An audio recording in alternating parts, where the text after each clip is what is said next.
Welcome to my YouTube channel MIA Computer Institute. I hope that you are all well. Let's go. Video start.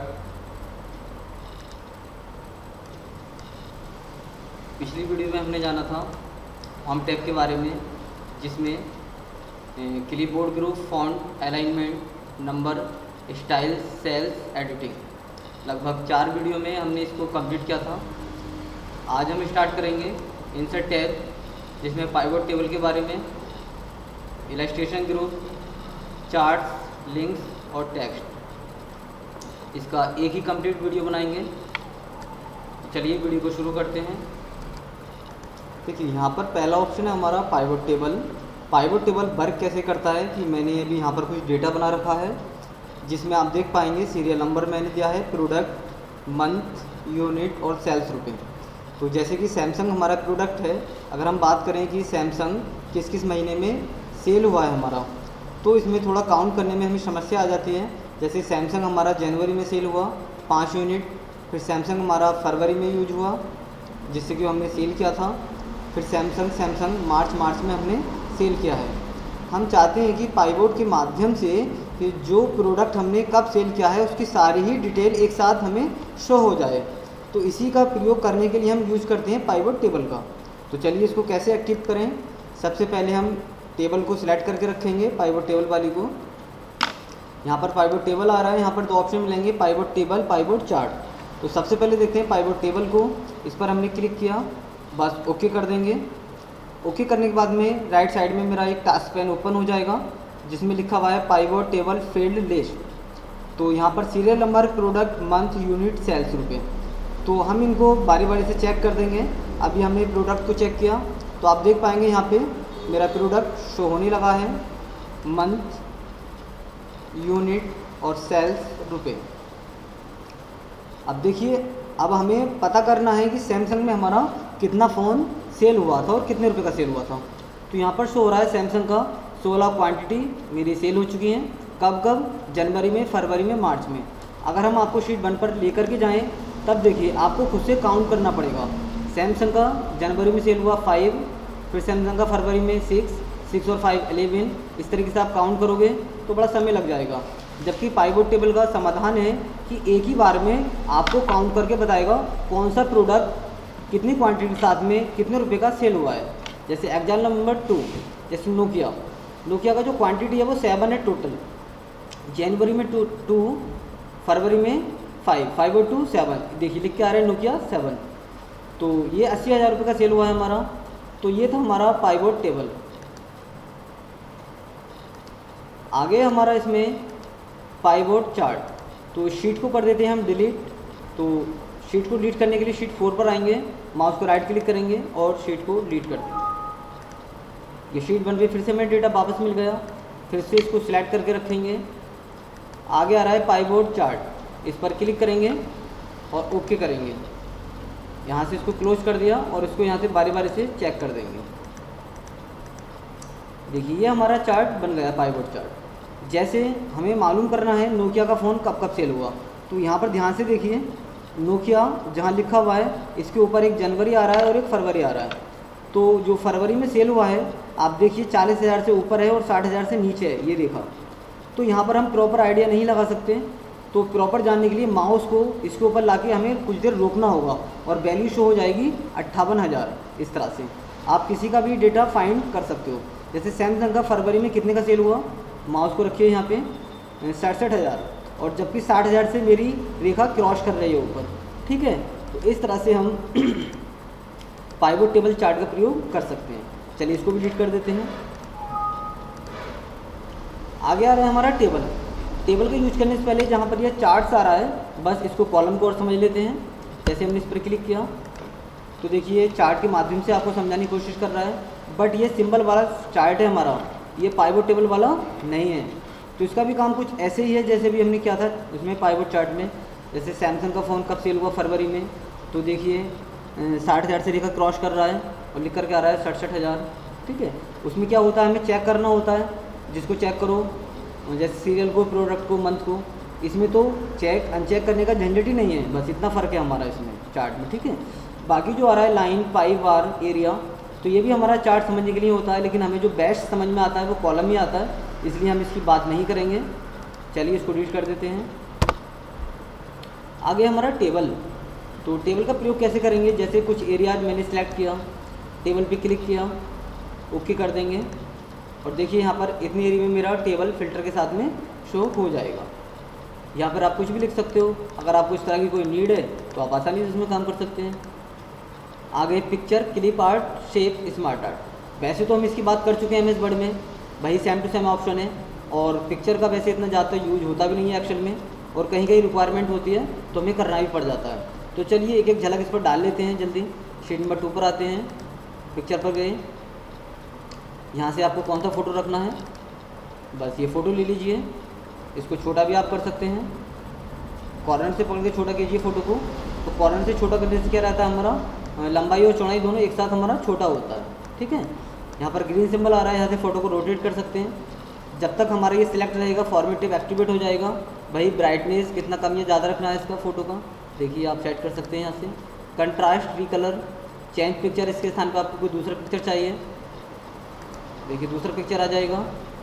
यहाँ से इसके style हैं, ये देखिए। बाकी इस पिक्चर को किस शेप में फिट करना है आपको, बॉर्डर लगा सकते हैं यहाँ से पिक्चर के ऊपर। अभी देखिए हमने रेड कलर कर दिया, इसको थोड़ा मोटा भी कर सकते हैं हम बॉर्डर को इसके। बाकी पिक्चर इफेक्ट आ रहा है, ये सब आप बारी बारी से देख लीजिएगा कहाँ से क्या इफेक्ट हो रहा है।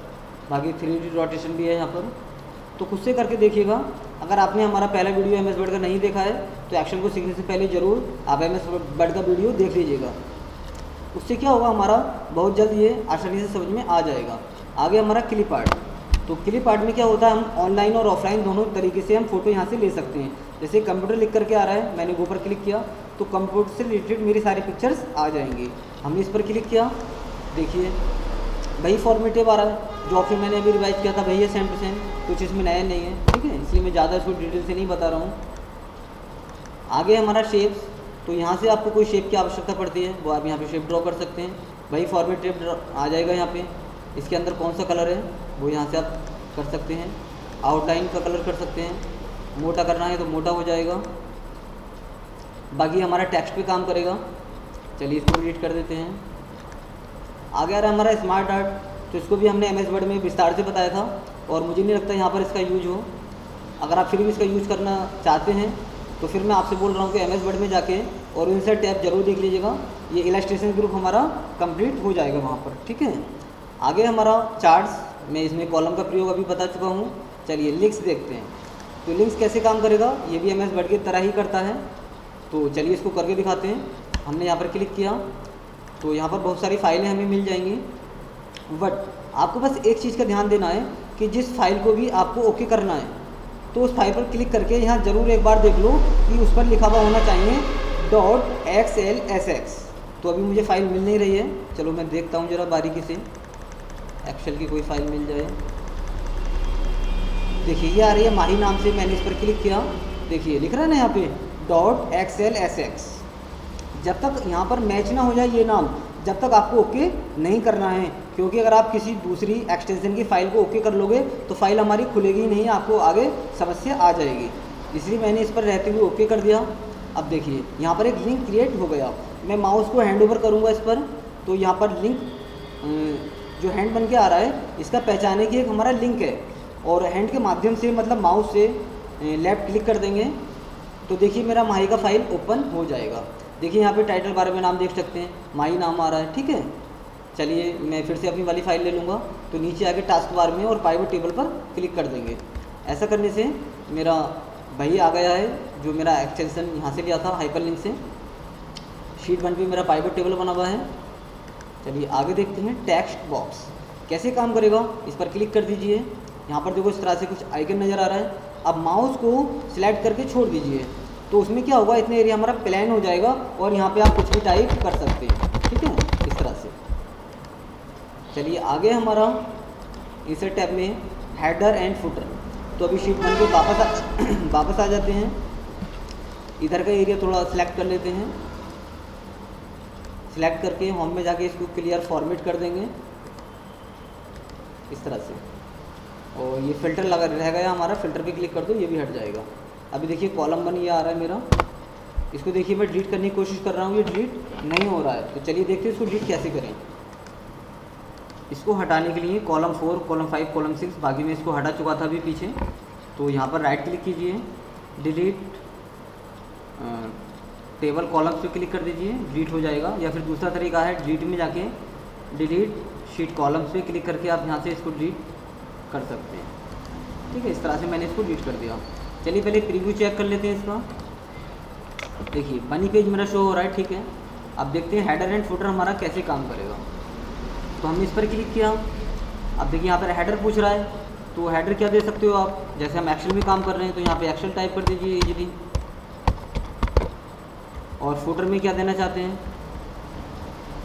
तो जैसे कि फुटर क्या हो सकता है, यहाँ पे पाइवट टेबल बनी हुई है हमारी, तो पाइवट टेबल ही चाहो तो आप यहाँ पे लिख सकते हो, या फिर आप पूरा लिख दीजिए MS एक्सेल 2007। इसको नॉर्मल करने के लिए व्यू में जा करके नॉर्मल पे क्लिक करना होगा। अब आप देख पाएंगे यहाँ पर हेडर और नीचे फुटर शो हो जाएगा, लेकिन शो तो हो नहीं रहा है ना, तो दिखेगा कहाँ पे। चलिए इसको देखने के लिए हमें ऑफिस बटन पे क्लिक करना होगा। यहाँ पर प्रिंट आ रहा है, प्रीव्यू पर क्लिक करेंगे और देखिए ऊपर आ रहा है ना एक्सेल, और नीचे MS एक्सेल 2007, ये हमारा हेडर हो गया। तो वो कुछ भी हो सकता है, हमारा फुटर एंड हेडर अपनी रिक्वायरमेंट के हिसाब से आप दे सकते हैं। चलिए अगला ऑप्शन बड़ा इंटरेस्टेड है, जिसका नाम है बर्ड आर्ट। तो इस पर क्लिक किया और मैं यहाँ पर एक नाम टाइप कर लेता हूँ। मैंने लिखा है यहाँ पर संजना, गलत हो गया, संजना कुमारी। ओके, इसको लिखने के बाद आप यहाँ पे माउस को क्लिक कीजिए और यहाँ पर उठा के कहीं भी रख सकते हैं। हमारा फॉर्मेट टेप आ रहा है, शेप फिल, इसके अंदर आप कोई भी कलर करा सकते हैं। शेप आउटलाइन, आउटलाइन का कलर यहाँ से कर सकते हैं। शेप इफ़ेक्ट, तो जो सा इफेक्ट आपको देना है वो यहाँ से आप इफेक्ट भी दे सकते हैं, अभी मैंने नहीं दिया है। टेक्स्ट फिल, मतलब कि ये जो काम करेगा हमारा वो टेक्स्ट पे काम करेगा। देखिए आउटलाइन हटाना चाहते हो, नो आउटलाइन कर दीजिए, हट जाएगा। टेक्स्ट इफेक्ट, देखिए ये सारा हमारा टेक्स्ट पे ही काम करेगा। देखिए कितना शानदार लग रहा है ना, ये देखिए। तो यहाँ से आप कर सकते हैं। अभी देखिए यहाँ पर एक ही फॉर्मेट टेब आ रहा है और मैं सोच रहा हूँ क्यों ना इस नाम को किसी शेप में फिट कर दिया जाए। जैसे कि यहाँ पे हमें देखो बहुत सारे शेप मिल रहे हैं, जैसे मुझे हर्ट वाली में फिट करना है, लेकिन मैं इस पर क्लिक करूँ तब तो ये मेरी अलग ही बन रही है। तो इस नाम को मैं कैसे इसमें फिट करूँगा, चलिए इसको देखते हैं। इस पर क्लिक करते हैं, यहाँ पर शेप फिल आ रहा है। आप जाइए यहाँ पर टेक्सचर में और पहले इसमें कोई टेक्सचर लगा दीजिए। टेक्सचर लगाने से क्या होगा, एक आगे फॉर्मेट टेब आ जाएगा, वही ब्राइटनेस कंट्रास्ट वाला। तो यहाँ पर एक ऑप्शन हमें अलग से मिल जाता है, पिक्चर शेप वाला। यहाँ पर जा कर के आप इसको किसी भी शेप में फिट कर सकते हो। और देखिए मेरा इजीली शेप में फिट हो गया। अब आप सोच रहे होंगे इसमें टेक्सचर तो बहुत बुरा लग रहा है, तो हम बाद में टेक्सचर के स्थान पे कलर कर सकते हैं। देखिए इस तरह से, ठीक है। तो ये हम यहाँ से कर सकते हैं, लेकिन अगर आपने पहले से कोई शेप फिल कर रखा है तो आप आगे फॉर्मेट टेब एक्टिवेट नहीं कर सकते। वो तभी आप कर सकते हैं जब इसमें आपने कोई टेक्सचर लगा के रखा होगा, ठीक है। चलिए आगे बढ़ते हैं। सिग्नेचर लाइन, इसको मैं डिलीट कर देता हूँ। हमने इस पर क्लिक किया, ओके। मुझे सिग्नेचर देना है यहाँ पे, तो मैंने लिख दिया यहाँ पर सोहेल, ओके। देखिए हमारा सिग्नेचर बन जाएगा। इसको कहीं भी उठा के आप रख सकते हैं। आगे आ रहा है ऑब्जेक्ट। ऑब्जेक्ट में हम क्लिक करेंगे बिटमैप इमेज पर, ओके। यहाँ पर हमें MS पेंट मिल जाएगा। अब यहाँ पे आप जो भी बनाओगे वो हमारा काम बन जाएगा इजीली एक्सेल में, ठीक है। तो MS पेंट की कई सारी वीडियो हमारी डली हुई हैं, कैसे MS पेंट में कुछ बनाते हैं। अगर आपने अभी तक वीडियो नहीं देखा है तो ज़रूर MS पेंट का वीडियो भी आप देख लीजिएगा। जैसे हम क्लोज करेंगे तो सारा का सारा हमारा यहाँ पर शो हो जाएगा, ठीक है, एक्सेल में। आगे यार हमारा सिंबल, तो जो सिंबल हमें कीबोर्ड में नहीं मिलता है तो वो सिंबल हम सिंबल के माध्यम से यहाँ से क्रिएट कर सकते हैं। जैसे दोस्तों हमें घंटी का आइकन लगाना है ना, गूगल मानिए चश्मा लगाना है, बाकी कैंची वगैरह बहुत यहाँ पे सिंबल मिल जाता है। बट फॉन्ट आपको बिल्डिंग का ही सिलेक्ट करना पड़ेगा यहाँ पे, ठीक है, क्योंकि ये सारे आइकन और चिन्ह हमें किस में मिलते हैं, सिर्फ बिल्डिंग में ही मिलते हैं। चलिए मैं एक आपको इंसर्ट करके दिखाता हूँ। जैसे चलो मैंने लैपटॉप का ले लिया, इंसर्ट क्लोज, तो यहाँ पर देखो लैपटॉप का आइकन बड़ा छोटा आ रहा है, तो हम में जाके हम इसको बड़ा कर लेंगे। देखिए कितना बड़ा हमारा सिंबल हो चुका है। अब कहीं पे आपको इसको लगाना है, आप इजीली इसको लगा सकते हो।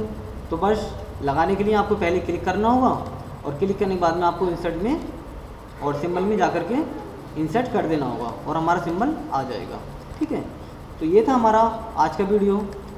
कैसा लगा हमारा वीडियो कमेंट्स में ज़रूर बताइएगा। अगर अच्छा लगा तो ज़रूर लाइक कर दीजिएगा, अगर अच्छा नहीं लगा तो आप डिसलाइक कर सकते हैं, लेकिन अगर आप डिसलाइक करते हैं तो साथ ही साथ उसका रीज़न ज़रूर बताइएगा। तो चलिए वीडियो करते हैं फिनिश, जल्दी मिलेंगे अगली वीडियो में जो होगा हमारा एक्सेल में page layout tab. Okay, take care, bye.